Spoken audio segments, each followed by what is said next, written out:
Bien-aimés frères et sœurs, vous connaîtrez la vérité et la vérité vous affranchira. Ça, c'est pas moi qui le dis, c'est la Bible qui le dit. Mais moi, je vous dis mieux. Vous connaîtrez la vérité historique, notamment celle de vos ancêtres kémites, et vous aurez une vision globale de ce que c'est que la vraie souveraineté politique. J'ajoute, vous reviendrez à la spiritualité africaine ancestrale et vous comprendrez les enjeux de l'indépendance économique. Et pour terminer, vous accepterez votre identité culturelle kémite et vous obtiendrez deux choses. La première, c'est la paix. La seconde, c'est le développement, à une condition. L'unité de toute l'Afrique noire, l'unité de tous les Noirs du monde entier. Otep à tous, bienvenue sur la chaîne des panafricanistes par essence, par conviction et par excellence. Celle des citoyens kémites par nécessité et obligation de combat. Nous sommes une chaîne qui n'est guidée que par nos ancêtres et rien que par les ancêtres qui appartiennent à l'égrégore du monde noir. Par conséquent, nous ne croyons en aucun Dieu venu de l'étranger. Toutefois, cette vidéo n'est aucunement destinée à inciter à la haine ou à la violence, car nous menons un combat qui est d'abord et avant tout spirituel, intellectuel et démocratique. Ensuite, il est politique, géopolitique et géostratégique contre l'impérialisme, le colonialisme, le néocolonialisme et l'endocolonat, qui sont tous qualifiés de crimes contre l'humanité. Nous menons ce combat sur la base du principe fondamental que nous avons hérité de nos ancêtres kémites, qui est celui de la Mahat, c'est-à-dire solidarité, vérité et justice. Vous êtes donc en droit de connaître la vérité et nous avons l'obligation de vous dire la vérité, rien que la vérité, afin que justice soit rendue au continent africain. Et ça, c'est notre modeste contribution dans cette noble lutte en faveur de la souveraineté, la dignité, la solidarité et l'unité africaine. C'est exactement ça que nous appelons le panafricanisme. Bien-aimés frères et sœurs, dans la nuit du lundi à mardi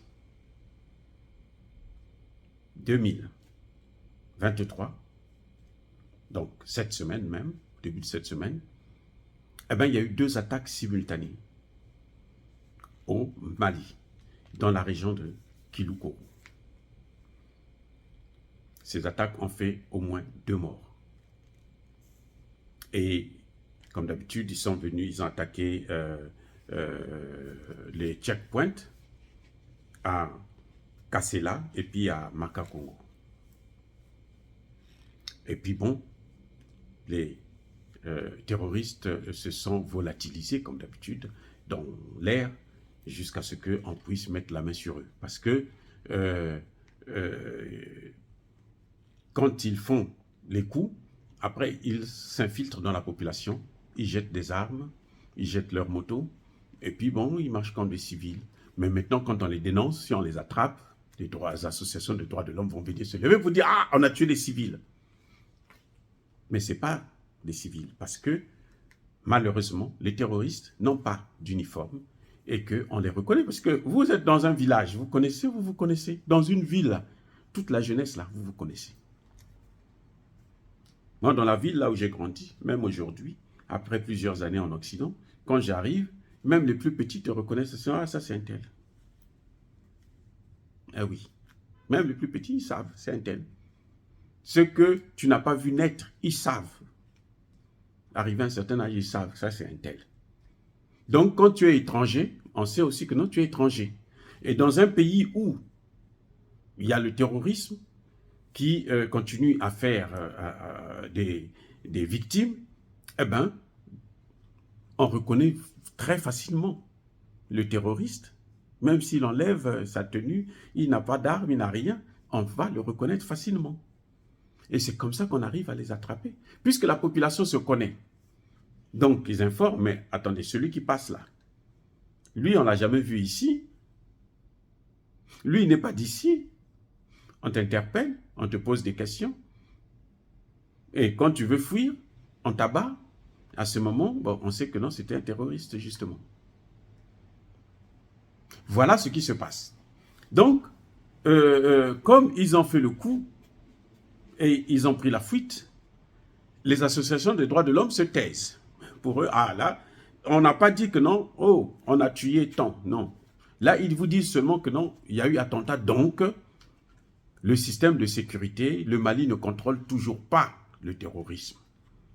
Le système de sécurité mis en place par le président Assimi Goïta et ses autres, le premier ministre Choguel Kokala Maïga, est défaillant.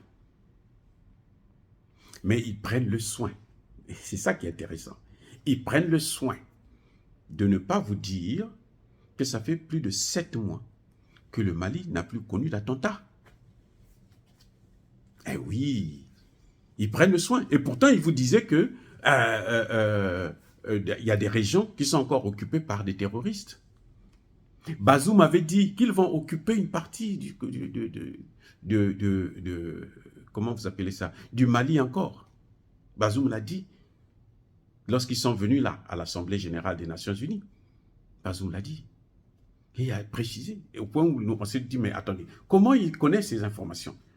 Mais s'ils n'ont pas fait, c'est parce que les plans ont été déjoués. Et oui, parce que la peur a changé de camp. La force a changé de camp. C'est l'armée malienne qui est montée en puissance, c'est elle qui contrôle la situation. Oui, nous allons déplorer 2 morts dans ces 2 attaques, mais il faut reconnaître que l'armée est en train de faire un boulot formidable. Eh oui, un boulot, mais alors incroyable. C'est inimaginable.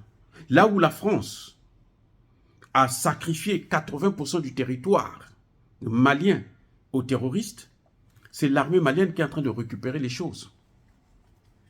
Eh oui. Et on le voit, on peut passer des mois sans qu'on puisse entendre qu'il y a eu une attaque au Mali. Et c'est ce qui va se passer aussi au Burkina Faso si le capitaine Traoré continue dans cette lancée. Je répète, c'est ce qui se passera au Burkina Faso si le capitaine Traoré continue sur la voie dans laquelle il est. C'est-à-dire faire confiance à un partenaire qui ne nous a jamais pris en esclavage, qui ne nous a jamais colonisés. On ne peut pas faire confiance à ceux qui nous ont pris en esclavage, à ceux qui nous ont colonisés. On ne peut pas leur faire confiance. Ce n'est pas possible. Vous n'allez pas faire confiance à votre bourreau. Il vous a torturé depuis au moins 500 ou 600 ans. Vous ne pouvez pas continuer à leur faire confiance. Non, non, on ne peut pas leur faire confiance. Et c'est ce qu'ils ne comprennent pas. Donc, ils passent leur temps à trouver des failles, à chercher à dénigrer le gouvernement, à chercher à dénigrer l'armée, à chercher à déstabiliser l'armée, en faisant croire que l'armée, ce n'est pas une armée professionnelle, qui viole les droits de l'homme, qui ceci, qui cela. Mais le chien aboie, la caravane passe. Il faut que la France puisse savoir que la thèse de Victor Hugo, selon laquelle Dieu a donné la terre aux hommes et Dieu a donné l'Afrique à l'Europe, est une thèse de fou. Victor Hugo, c'était un fou criminel. Oui. Pas un fou pacifique, criminel. Parce que Dieu n'a jamais donné l'Afrique à l'Europe. Et c'est ce que Assimi Goïta est en train de prouver. C'est ce que le capitaine Traoré est en train de prouver.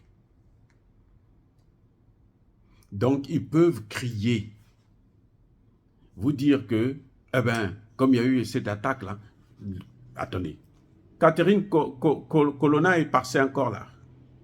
Hein? Colonna ou Corona, je ne sais pas, la ministre des Affaires étrangères de la France. Il n'y a pas longtemps, en Côte d'Ivoire, elle disait que non, oh, mais la France, le Mali est livré aux gangs. Elle va en Côte d'Ivoire, hein, mais c'est pour aller critiquer le Mali. Elle va en Côte d'Ivoire, elle est en visite en Côte d'Ivoire. La Côte d'Ivoire leur appartient. Alassane Ouattara leur a donné la Côte d'Ivoire. Mais elle part là-bas avec le nom du Mali sur la bouche. Elle est déçue. Emmanuel Macron est déçu. C'est ce qui l'a rendu fou. Quand il a fait des dépressions, c'est ça. Parce que le Mali, justement, est en train de prendre le contrôle. de l'État, de sa souveraineté, de la sécurité, de la défense de la nation. Et bravo les forces maliennes, les FAMA, bravo les forces burkinabées, bravo le président burkinabé, le premier ministre burkinabé. Continuez dans cette lancée. Nous attendons maintenant qu'au Burkina Faso, Sabre puisse partir et qu'au Mali et au Burkina Faso, qu'on sorte de la zone CFA. Voilà les grands défis qui vous restent à faire. Dire cela, c'est inciter à la haine ou à la violence? Non. Yaba colère veille à Malembe. Encore une fois, je persiste et je signe. Soyez bénis par le Dieu des Kémites. Et que tous ceux qui persécutent le continent africain, tous ceux qui persécutent, déstabilisent et pillent le continent africain, puissent être maudits, punis, neutralisés, écrasés, effacés par le Dieu des Kémites et par nos ancêtres angélisés. Qu'ils soient noirs ou qu'ils soient blancs. J'ai dit et j'assume.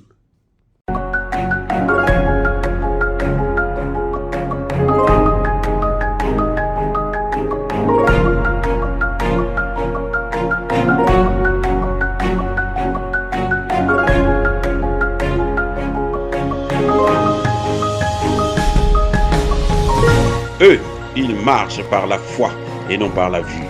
Mais moi, je vous conseille vivement de marcher par la connaissance scientifique et historique, notamment celle de nos ancêtres kémites, par les 5 sens et par l'intelligence. Abou Abia.